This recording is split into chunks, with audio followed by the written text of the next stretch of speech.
तर गाईज आतापर्यंत आपण बरेचसे टॅग्स बघितले. आपण प्री टॅग बघितला. आपण इमेज इन्सर्ट कशी करायची आपल्या वेबसाईटमध्ये ते पाहिलं. आपण कोड स्निपेट्स कसे इन्सर्ट करायचे. त्यानंतर आपण हायपर लिंक कशी प्रोव्हाइड करायची. एका वेबपेजमधून दुसऱ्या वेबपेजमध्ये जाण्यासाठी एक लिंक असते. अँकर टॅग देतो आपण. या सगळ्या गोष्टी आपण बघितल्या आणि तुम्हाला आता बऱ्यापैकी वाटत असेल की हां, आपण HTML मध्ये बऱ्याचशा गोष्टी शिकलोय बरं का. तर मग आपण याच पद्धतीने आता पुढे जाऊया. तर आपण आता टॅग्स वगैरे बघितले. आता आपण शिकूया की HTML मध्ये लिस्ट कशा द्यायच्या. तर HTML मध्ये लिस्ट म्हणजे नेमकं काय असतं? तर बघा HTML ही आपली डे बाय डे लाईफ सोबत रिलेट आपण करू शकतो. कशी? तर बघा मी इथे एक एक्झाम्पल लिहिलेलं आहे, की तुम्ही जेव्हा जेव्हा बाजारात जातात ना, जेव्हा तुम्ही मार्केटमध्ये जातात, तर त्यावेळेस देखील तुम्ही मार्केटमध्ये बाजार करण्यासाठी जायच्या वेळेस आपण एक लिस्ट बनवतो घरी, की हां, आपण एक यादी करतो, की मला या गोष्टींना बाजारातून आणायचं आहे. तर आपण ती जी लिस्ट बनवत असतो ना, त्याप्रमाणेच आपल्याला वेबसाईटमध्ये देखील लिस्ट प्रोव्हाईड करण्याची गरज भासते, आवश्यकता भासत असते. तर तेव्हा आपण HTML लिस्टचा वापर करत असतो. तर किती प्रकारच्या लिस्ट आहेत मग?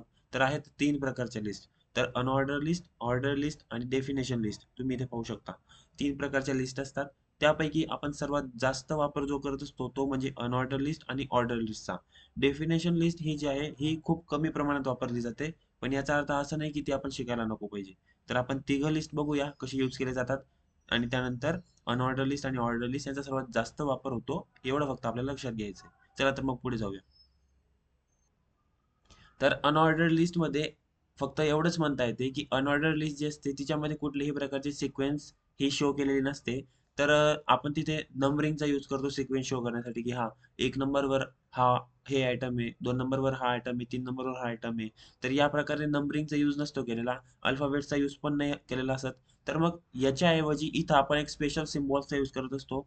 That symbol can be whether circle, it can be square, it can be rectangle or any other symbol, but it will not always alphabet और नंबर. तर ह्या प्रकारे अनऑर्डर लिस्ट असतात. तर त्यांना यूज कसं करतात ते आपण पाहूया.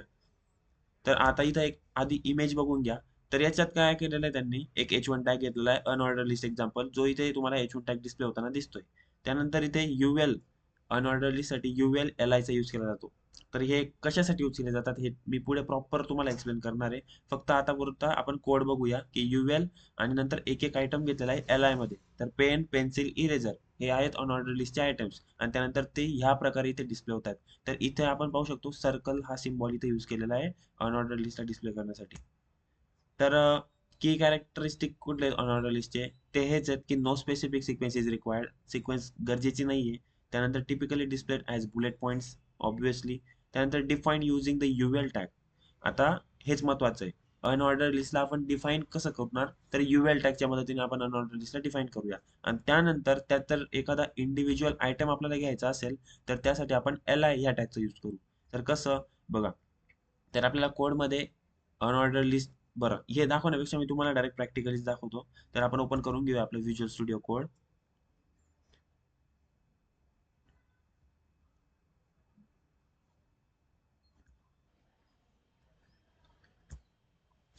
तर आपण करून घेऊया त्याचं प्रॅक्टिकल. तर व्हिज्युअल स्टुडिओ कोडमध्ये ही सिंपल बॉइलर प्लेट कोड आहे HTML ची आतापर्यंत तुम्हाला सर्वांना हे ठाऊक असायला पाहिजे.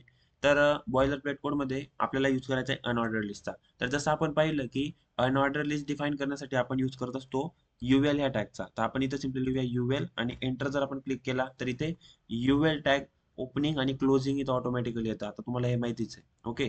तर UL टॅगमध्ये आपल्याला आता आयटम्स घ्यायचे म्हणजेच अनऑर्डर लिस्टचे आयटम्स घ्यायचे. तर आपल्याला आयटम घेण्यासाठी आपण कुठला टॅग यूज करतो तर तो आहे LI टॅग. तर इथे मी सिम्पली लिहितो LI एंटर आणि त्यामध्ये लिहितो मी आयटमचं नाव.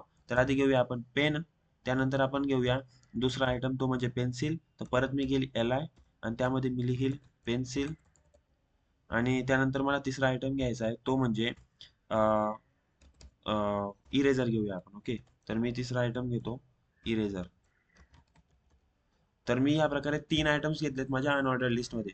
तर मग याचा अर्थ असाच आहे का, की इथे सर्कलच ऑल्वेज शो केला जाणार? तर असं नाहीये. तर आपण वेगवेगळ्या पद्धतीचे आपण तिथे सिम्बॉल्स शो करू शकतो. पण बाय डिफॉल्ट आता आपण इथे कुठलाही सिम्बॉल स्पेसिफिक दाखवलेला नाही तर तिथं सर्कल दिसतं. याचा अर्थ काय? बाय डिफॉल्ट अनऑर्डर लिस्ट हे सर्कल हा सिम्बॉल शो करत असतं. तर आपण कुठकुठल्या प्रकारचे सिम्बॉल शो करू शकतो? तर चला बघूया.